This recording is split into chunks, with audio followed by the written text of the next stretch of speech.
Hello, amazing entrepreneur. It's Tash Corbin here, and welcome to another episode of the Heart Centered Business Podcast. This is episode number 348, which means you can find all the relevant links and show notes for today's episode over at tashcorbin.com/348. This is another special spotlight episode of the Heart Centered Business Podcast, and I am joined on this one by the fantabulous Leonie Dawson. Now, our conversation drifted around between talking about brand loyalty, talking about showing up authentically as yourself, and some advice that Leonie has for people who are potentially resisting showing up and getting stuff done, but also how to just reflect who you are uniquely and authentically in your content, in your writing, and in how you show up on the internet. So it's a really helpful episode. We also had quite a good little discussion about affiliates. So if you've been thinking about being an affiliate for Leonie or bringing on affiliates yourself, it's a great episode to listen to. So without further ado, I'll hand it on over. I'm Tash Corbin, and this is the Heart Centered Business Podcast.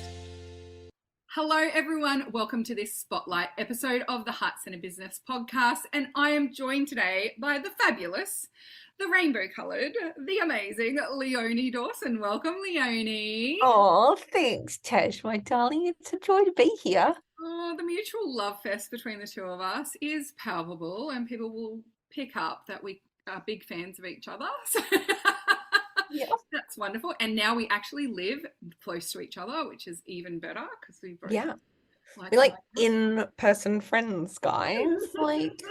I've just hung out quite a bit at Tasha's place, so much so that I bought my own favorite tea to store at her house. And it's there, and it reminds me of you every time I see it. It's so beautiful.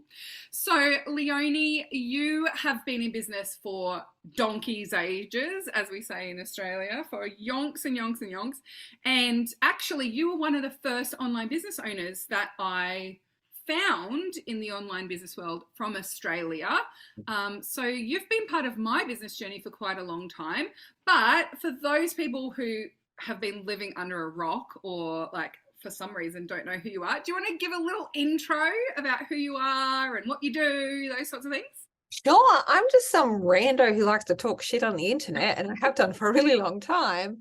I started hanging out in message boards in 2002 and started selling my art there. And then I had a blog in 2004, been blogging since then. And I kept on trying out all these different kind of creative and spiritual things that I wanted to do and see how I could make money from them. I still worked full-time for the Australian government. So I was just kind of really an exploration and play phase, and it was just the best time, honestly. That exploration phase of my 20s was just the coolest. And then 2008 or so, I was like, right, I want this to be my job full time. And so I remember going for this walk and making a decision I'm going to earn $30,000 in the next year from purely just my business. And I was like, how the fuck am I going to do that? Because I was selling art and I was running retreats and things like that. And I just could not work out how on earth I would make $30,000. And I think at that point, a lot of people go, well, it's just impossible, so I give up. But I'm really grateful to my brain, because my brain was like, well, other people have managed to work out how to make that happen. So we can just learn the same things that they know. And so I really committed to becoming a student of business and marketing and learning how to build a vessel, a really strong vessel to take my gifts out to the world in. And so I did end up doing $30,000 a year that year, and then I doubled the next year to 60, and then doubled the year after that to six figures. My husband and I formally retired from the government in 2010 when we had our first daughter, and just kept on growing the business from there. So I've brought in over $13 million in revenue now. I've only ever worked about 10 hours a week because I was either working or had kids. So I've had other priorities. My my goal workbooks have been used like by 500,000 people worldwide. I create lots and lots of different e-courses and stuff like that, and I sell them at fairly low prices just because I like helping like shit tons of people. And because I'm a stingy bastard myself, so like good enough reason. Yep. yeah, Love it. Stingy bastard alert. And so you've had your academy before, and now it's back, which is very exciting. I'm a member of Leonie's Academy, which has all of her current courses in there, including my two favorites, Sales Star and Write a Book in 40 Days. And it has live calls and stuff. So if you're not in the academy, it's not open at the moment when this podcast comes out. Doors are closed at the moment, but make sure you jump on the wait list and get in there when doors reopen, because it is so brilliant. And Leonie, your workbook was actually like your business and life planner, yearly planner, was how I found you. So it's been since 2014, I think I've known of you, but yeah, we got to meet in real life now since I've moved here, so that's brilliant. So one of the things that I love and adore about you, there's lots of things, but one of the things I really love and adore about you is how you are just you. So if someone says, oh, please, can you do this? You're like, nope, my autistic brain can't handle that. I'm not doing that. Or if someone says, oh, why don't you do high ticket, blah, blah, blah. You're like, no, that just doesn't suit me. And you're very upfront and honest about who you are. But what that's done is created the most loyal fan base I have ever seen in my entire life. So at what point did you just decide, I'm just going to be me, and if you don't like it, don't come. If you do, welcome. Like, how did you make that decision to just be unapologetically Leonie? I think like there's kind of two like pivotal points of that. You know, when I was I'm a late diagnosed autistic person. So I wasn't formally diagnosed until my late 30s, but very like really deeply innately knew that there was something different about me as a child. And I remember when I was 13 and 14, and you know, everyone was trying to be cool at school. And I remember looking around and going, well, everyone's trying to like, you know, hustle to get to the top tier of cool people. You know, nobody wants to be a scrubber, which was called in my school. Yep. You're regional North Queensland, you get just, you know, the oddnesses. But even the ones that managed to get to the top of being cool, they still weren't happy because they weren't actually just being themselves. You know, they were just try like using this facade of being cool, whatever that looked like. I thought, well, I could try to be cool, but they look miserable anyway. And I also know I'm not geared that way. I can't. So my other option is I could just fully embrace being completely myself, have the best fun while I'm doing it. And some people are going to really love it. And I'm going to find really beautiful friends that I'll be friends with, you know, for the rest of my life, some of them. And there will be others that just go, you fucking freak. And I'll be like, that's fine. You whatever, you do you, I'll do me. So I'm committed pretty early on to being just a full-blown weirdo within myself. Because that was the funnest way to be. I knew that I would just have the most amazing time.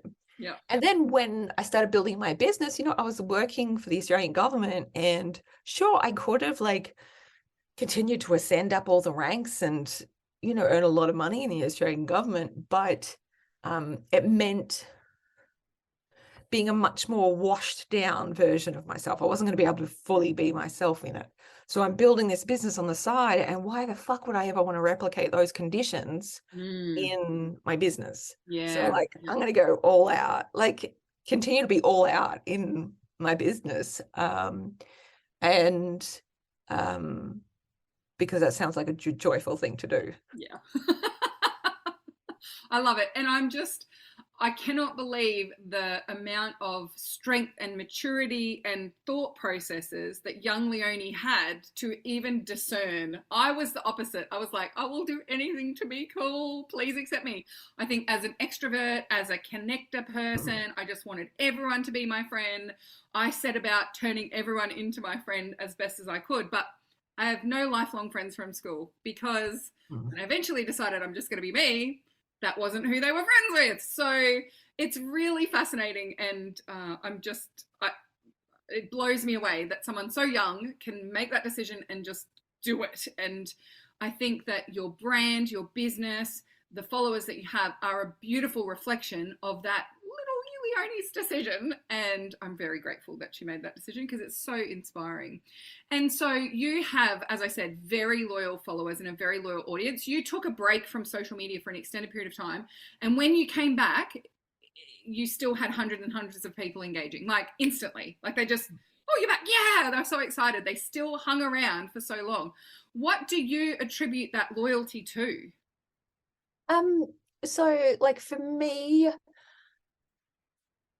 I don't really see them as customers per se. It's not like a business transaction. It's a long-term relationship.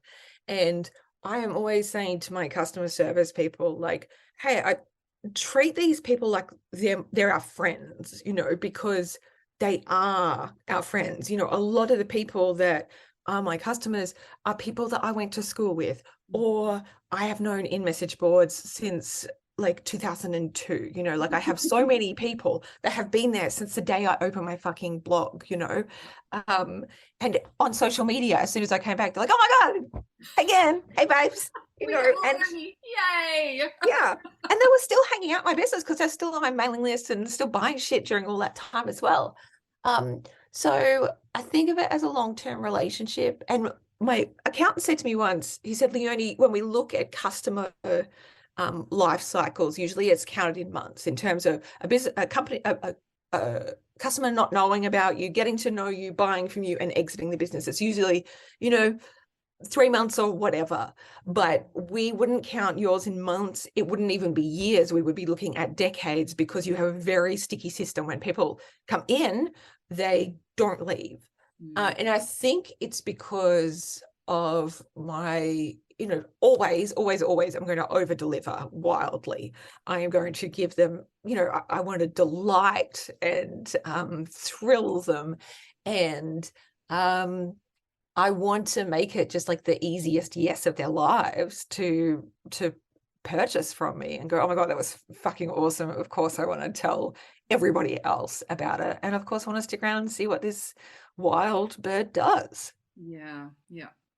There is so much power in just being able to witness you, right? So because you're so open about what's going on with you, you share multiple facets of not just your business and what's going on behind the scenes, but also your life and some of the struggles that you face and some of the celebrations we celebrate with you. You're open about your income levels each month in your reviews. So there's so much to be said for just that. Like, I love that. Like, it's treating it like a friendship. It's and with friends, we're open, we're honest, we share the good, we share the bad. We're not afraid to have a whinge about something that's annoying us.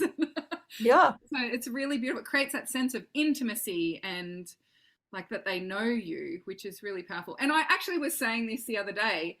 Sometimes when I'm explaining someone to David, I'll be like, oh, my friend has da-da-da-da-da. And then I realize, well, they're not really my friend. I just follow them on the internet. You know what I mean? But there's such a relationship there that I do consider, oh, that would be my friend, just off the cuff. They don't think I'm their friend. But it's that beautiful thing of connection and creating community, which is just gorgeous. I love it so much. Okay, so if someone is listening to this and they're thinking, I've got a bit of a facade going on, I want to be more of myself, what would your advice to be to them? And what do you think they'd have to look out for that might get in the way of just being more themselves?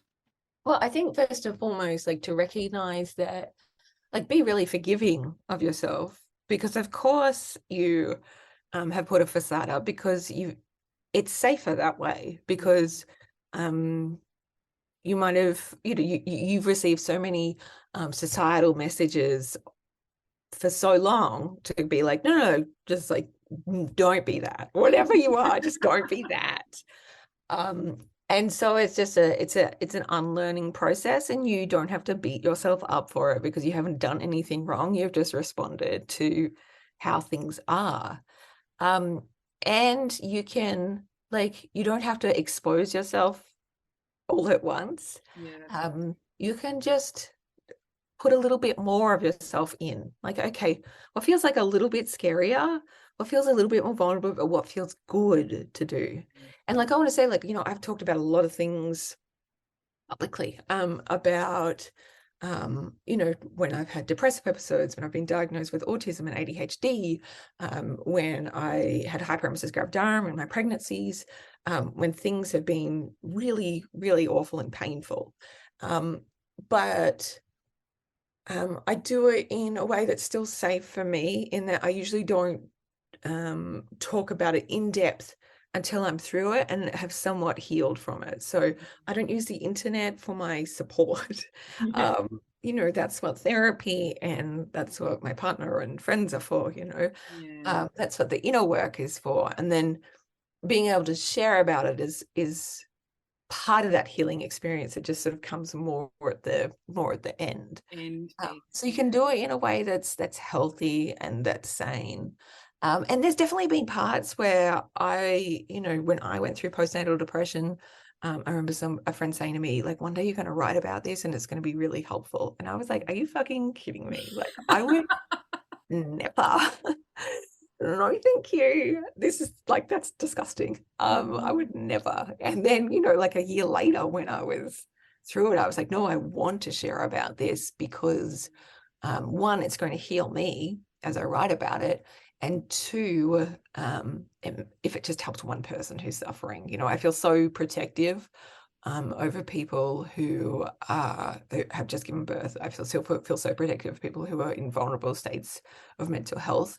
And so if I can just reach out and go, hey, you are not the only one here, and it's completely okay for us to experience this and things can get better, then it's fucking well worth it, Mm, that's so beautiful. I think Liz Gilbert says share from the scar, not from the wound, or something like that. So Yeah. it's very similar.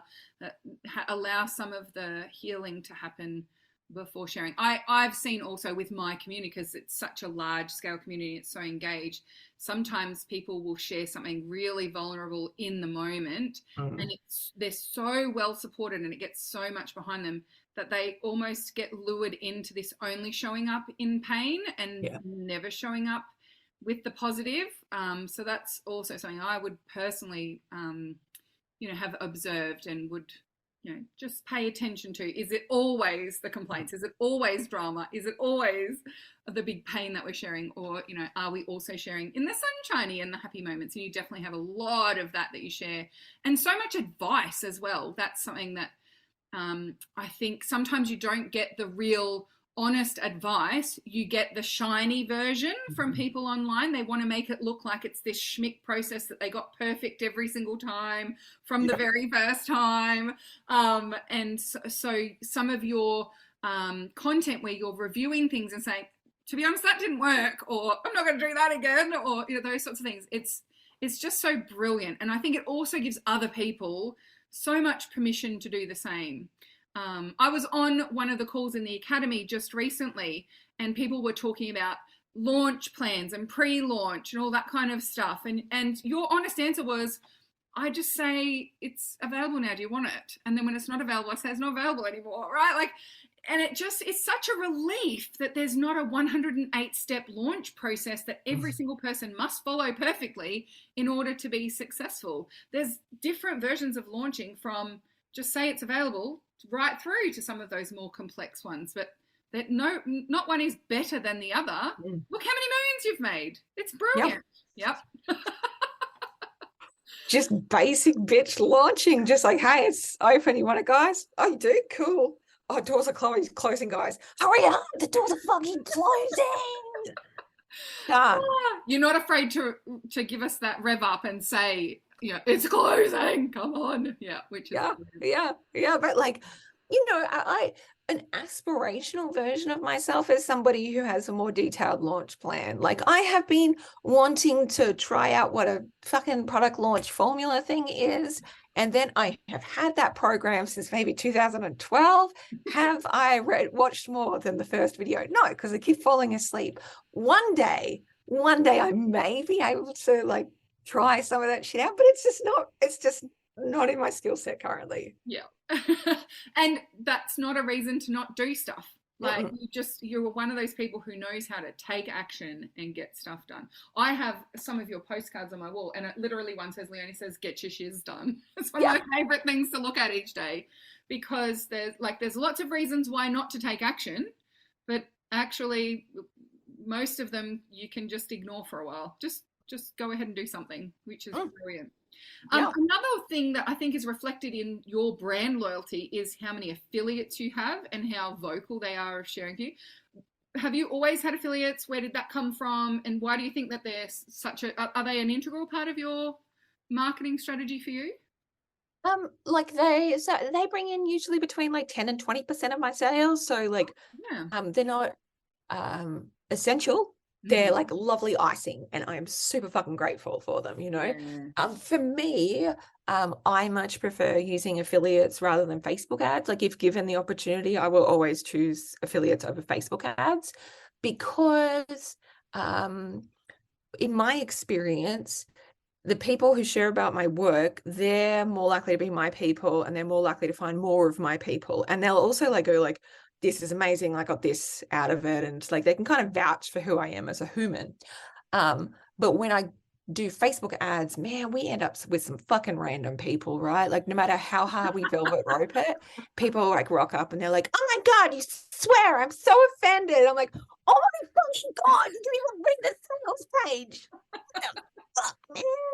And then also, like, you know, if they're Trump supporters and shit like that, like, it's not going to fly. Like, they're going to get real upset. And I try to be very clear about that. But sometimes Facebook ads, I don't know, you just get some randos in, and I'm not a huge fan of it. So I fucking love having affiliates, and I love being able to, like, I'd much prefer like sending money to, you know, small women business owners and stuff like that than sucking the dick of Zuckerberg, you know. So good. And do you have advice on how to support and encourage affiliates to be active and all that sort of stuff as well? Yeah, sure. So first and foremost, at the end of every single course that I do, I have a special invitation, and there's a video, and I just really quickly explain what affiliate marketing is, like how it works, how the program works, how much money you get when it works, all that kind of stuff. Because a lot of my people are not serious affiliate marketers, you know what I mean? It's not their business. They probably have never even heard about affiliates before. So I explain it to them like, hey, you want to share about my work and I can give you some money as thank you. And they're like, that sounds good. And I give them all like a free program called Affiliate Star on how to run an affiliate business, how to like do affiliate marketing, where you can market, how you do all the things, like I have a big resource center, all that kind of stuff. So that ends up being really helpful just to educate them through that process. And then as well, we do competitions like really regularly. And like the competitions is like, some of them are like serious prizes, like you get, you know, like coaching with me, which you can't buy elsewhere, or you get, you know, like $1,000 extra in cash, or you get an iPad, or you get whatever. And then some of the prizes are just fucking stupid, like unicorn t-shirts, crystal dildos, $200 voucher to buy fairy costumes off Etsy, like just what the fuck ever. And so sometimes people just do it just because they want to win like the third prize because it's a stupid one. So whatever makes me laugh, I'll do. Yeah, I love that so much. And I remember the crystal dildo prize affiliate most recently, and the email that announced that was just hilarious. I think I read it 4 times because it was just so good. And I think that's also a reason why people really love you and hang out with you so much, because your writing is you as well. Sometimes people that I follow who they're on camera and they're on video, it just doesn't sound like them when I read their stuff. Whereas you, I know that you wrote that. I also like, because so like my whole thing when it comes to writing, my whole goal is like, how can I make myself either cry because I'm very deeply touched inside, or make myself get the sniggers, just like just like a real chaotic little goblin on it. And so I think I sent an email to my whole list, and because I'd worked out how much money I'd sent out to all affiliates over the years, and I was gobsmacked at how much I'd sent out. It was nearly $700,000 to affiliates, and I thought, that's so fucking great. I'm so thrilled. And so I was explaining, about the affiliates, and I'm like, oh my God, look what I won. And then I made a joke about how I was Miss Proserpine Showgirl. And then I thought, no, I should probably back that up. And so I found a photo when I was 18 and I won this stupid regional show. And I look fucking radiant in this picture, I just want to say. And the guy who took the photo, he was a real rando, and he ran the nudist park in the small regional town that I lived in. And he kept on saying to me, turn further to the side, and then look back. And so it ended up being like me this way. And then my tits were just this organism upon themselves, like splendid. I've never seen my tits look like that before or after. And so it was just a real thing. And so I ended up going, well, you know what? Sure. Add this to your spank bank. Just make sure that you laminate it because it's wiped dry, like safety first, be thoughtful, you know? So this serious kind of business email just descended into absolute chaos. And that's how I prefer it. Yeah. We do too. Don't ever stop doing that. It is so entertaining. And it guarantees that the next email you send, we're all going to open it, because what if she talks about dildos? What if she shares another photo of her glorious boobies? Like, come on. You keep us guessing, which I love. Yeah. I know. I'm full of multitudes. So good. So good. Yeah, I just want to so me and Tash, we went away, and I would just like to recount this. Me and Tash are very competitive people, and we come from small regional Queensland towns. But we should be related, but we're not. And so we went away for my birthday with a bunch of our friends, and then we started playing card games and realized that both of us are very competitive.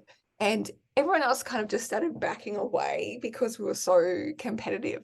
And at a certain point, because I'm such an asshole, I said to Tash, what was your finishing score at school?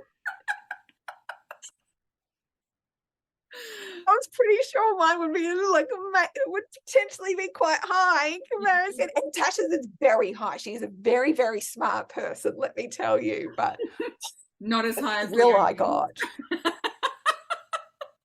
It was the Monopoly card game equivalent of a pissing contest, really. It really was. It really was.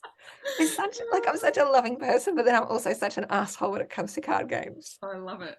Embrace that competitive spirit. I love it so much. And I think that's what works for your affiliate program as well, because some people just like the sense of being on top. They like the sense of being winner. I won it once and I was like, yeah, I want to do it again. I'm going to replicate that success again. So yeah, some people are driven by that, and some people, they just love sharing, and some people like helping others, and some of us just want to be on top, and that's okay. That's right. Number one. It's like me and Davey, your partner. We are competing to be the president of Tash's official fan club. And he said to me, this asshole texted me and said, look, we all know I'm going to win, but I would like to offer you the place of vice president. And I said, you go fuck yourself. You go fuck yourself, David.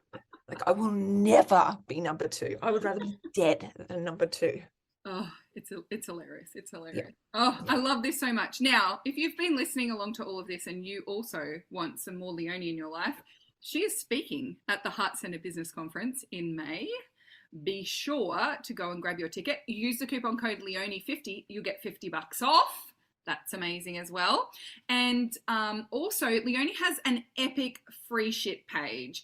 And it's not shit. It's free stuff. It's good free stuff.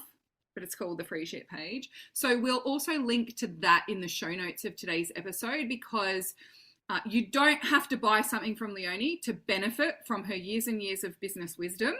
And also, if you go and sign up for any of those freebies, you'll get on her mailing list and you'll get those amazing emails straight to your inbox. Some are NSFW, just be mindful of how quickly you scroll if you're reading them at work.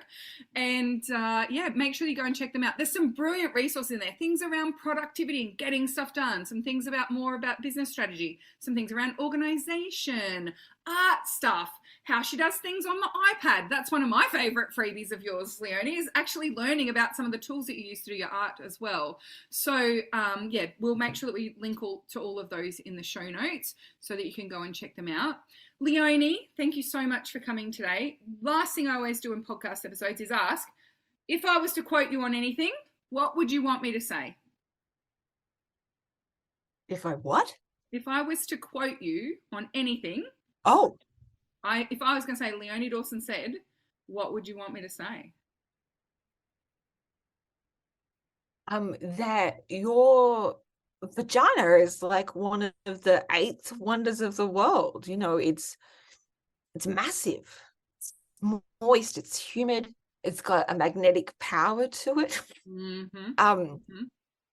You know, it's like it's got its own ecosystem. It's got animals that are not found anywhere else on earth. You know, like it's that powerful. So just carry yourself with that kind of pride, you know, because magnificent 8th natural wonder of the world. Yep. Between your legs. Well done, guys. Well done. Perfect. I'm gonna dictate that onto Instagram. It's going up. I love it. Thank you so much, Leonie. Dictate. Thank you so much again for joining me, Leonie. This has been absolutely magnificent. For those of you who are curious about what Leonie's talking about at conference, she's actually running a workshop that's specifically talking about building brand loyalty, but also through that lens of not having to put on a mask and pretend to be someone else just in order to get that brand loyalty. So it's going to be absolutely epic. I can't wait to listen to it. So thank you so much, Leonie. We'll see you at conference. Oh my God. And can I just apologize in advance? I just want to like do a blanket apology for whatever I do at conference. Okay, guys, like who knows what will happen? I never know. But like Denise Duffield-Thomas has already been like, please don't put me on the same table as Leonie Dawson because I will get in so much trouble. And I was like, that is fair. That's very fair. But I am going to like sneak up behind that bitch. I am going to like stalk her in the toilet. Just be a real creep about it, you know? Yep. She put herself on your radar. So that's right. She called it. If she just sat on my table like she should have, then I wouldn't be so like enthusiastic about like drawing her into the drama circles. So, you know. It's going to be hilarious. I'm so looking forward to it. Thank you so much. Until next time, everyone, we cannot wait to see you shine, and we'll see you next time on the Heart Centered Business Podcast. Bye for now. Would you like more tips, tools, and resources to help you grow your heart-centered business? Head to tashcorbin.com today.